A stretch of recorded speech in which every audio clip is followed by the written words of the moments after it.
Hello, my friends. Welcome back, you gorgeous pleasure seeker.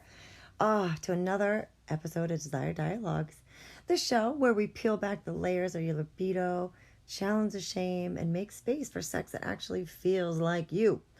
I'm your host, Lauren, sex coach and relationship coach, kink friendly sensuality witch, and I'm going to show up today as your personal permission slip to want what you want. So today we're going to dive into something that really gives me chills. Ooh, something ancient, sexy, and importantly, wildly transformative. So we're going to talk erotic rituals that you may never heard of, but you might be into. So this episode's for you if sex feels a little predictable lately. Also for you if you want more presence and meaning with your pleasure. Or if you're craving a turn on that's more than just friction, it's fucking transmission. Let's make it sacred and sweaty, shall we? So first things first, what do I mean by erotic ritual? I'm not talking about lighting candles, hoping the sex gods smile down on your foreplay, okay? I'm talking intentional, embodied acts that actually awaken your erotic energy, helps you connect to your desires and really ground you deep down into presence.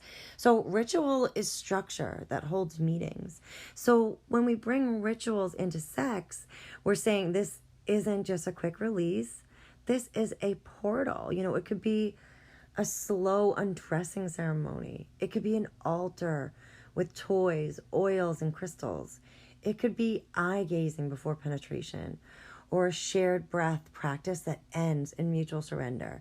So this is where kink, tantra, solo sex, and spirituality all get to kiss. So let's talk about our first one, the mirror seduction ceremony. So this is solo or partnered, light candles, play music that fucking drips, all right? Undress slowly in front of a mirror and try to fully witness yourself. You're going to say out loud, this is the body of a woman, man, person who deserves pleasure. Then you're going to touch yourself, not to get off, but to savor every touch, every fingertip, every stroke of skin. And this reclaims your body from objectification and shifts arousal from external to internal. Bonus, add some body oil. Trace your favorite curves like you're sculpting them from scratch. Intention, focus, penetration is our second one. So this could be, or solo play. So before sex or self-pleasure, I'm going to have you write down a simple intention. Example, to reconnect with my worthiness, to release past lovers from my womb and my space. Burn the paper and then let the smoke carry it.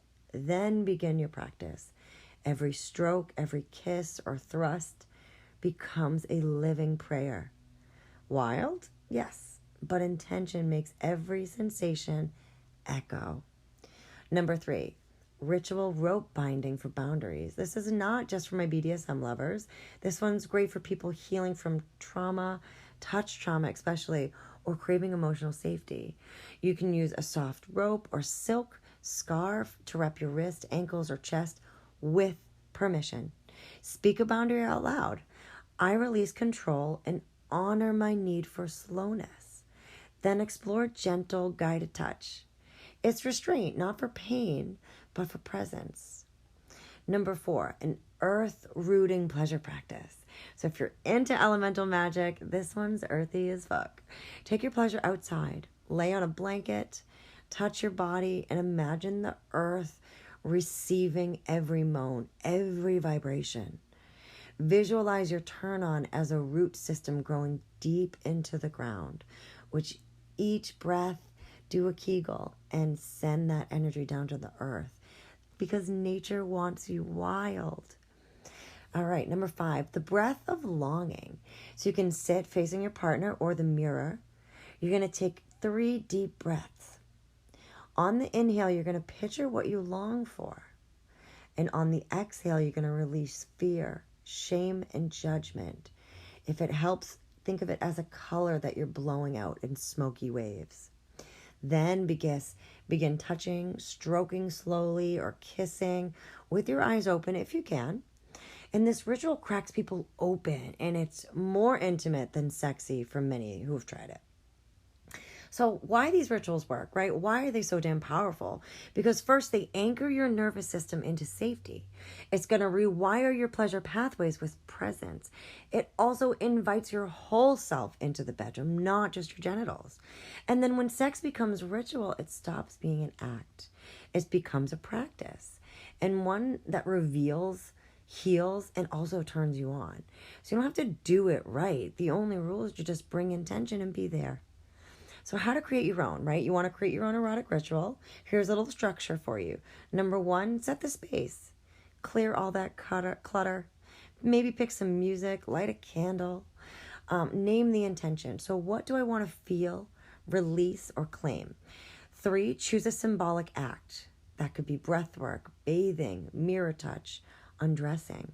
And then include sensation. Oils, toys, feathers, impact play, whatever awakens you. Number 5, close the circle. So when you're done, place your hand on your heart or your genitals and say, it is done. Don't overthink it. Think of it like creating sex magic, but in a way that makes your body go, oh yes, I remember this. Pleasure becomes a spell and you are the altar. So, I am just tingly talking about this. This is some powerful stuff, my friend. So if you're curious to try any of these rituals out, or you want me to send you a little, mini erotical ritual kit with items, prompts, playlist suggestions, a sensual self-blessing meditation, you simply reach out to me, right? So DM me the word ritual on Instagram or through email. All my stuff's in the show notes. And of course, or you can just come inside the Pleasure Collective. We're going deep on some sacred sexuality. It is next level. And you don't need to be spiritual. You don't need to be kinky. You don't need to be willing to feel more. Pleasure is your birthright. So let's turn every touch into a ritual worth remembering. Until next time, my friends, keep feeling, keep claiming, and keep turning yourself on.